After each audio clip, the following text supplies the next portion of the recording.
एक बार फिर जंग के मुहाने पर मिडिल ईस्ट पहुंच चुका है। हमास ने यहां पर 5000 रॉकेट दागे हैं। इजराइल ने युद्ध की घोषणा कर दी है।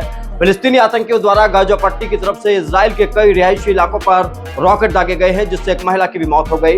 इजराइल विरोधी संगठन हमास ने यह दावा किया कि रॉकेट हमले के बीच उन्होंने इजराइल के 5 IDF जवानों को भी किडनैप कर लिया।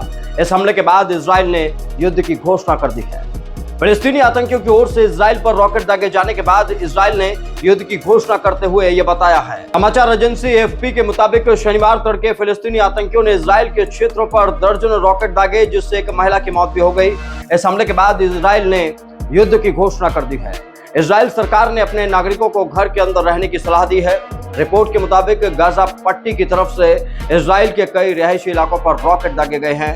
इजराइल की सेना ने कहा है कि हवाई हमले को लेकर अलर्ट करने वाले सायरन की आवाज आर्थिक और सांस्कृतिक राजधानी तेल अवीव तक सुनाई दी है। रिपोर्ट के मुताबिक शनिवार तड़के हुई ये बमबारी लगभग 30 मिनट तक चली।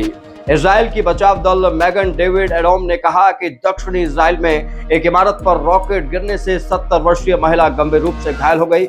इसके अलावा एक 20 वर्षीय व्यक्ति भी मामूली रूप से घायल हुआ है। फिलिस्तीनी आतंकियों की तरफ से इजराइल पर ऐसे समय में रॉकेट लॉन्च किया गया है जब हाल ही में गाजा और इजराइल की अस्थिर सीमा पर हफ्तों तक तनाव का माहौल बना रहा।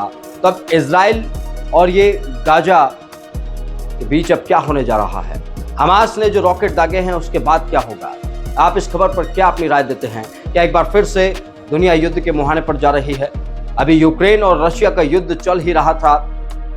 इसी बीच मिडिल ईस्ट में इस तरीके का तनाव बनना अपने आप में ये सवाल खड़े कर रहा है कि पूरी दुनिया में ये हलचल क्यों मची हुई है। हमास आतंकी संगठन लगातार इस तरीके की हरकतें कर रहा है और अब तो उसने 5000 रॉकेट इजराइल पर दागे हैं और इधर इजराइल ने भी अब घोषणा कर दी है कि युद्ध लड़ेगा और इस आतंकी संगठन को सबक सिखाएगा। इस खबर पर आपकी क्या प्रतिक्रिया है? हमें कमेंट बॉक्स में बताएं।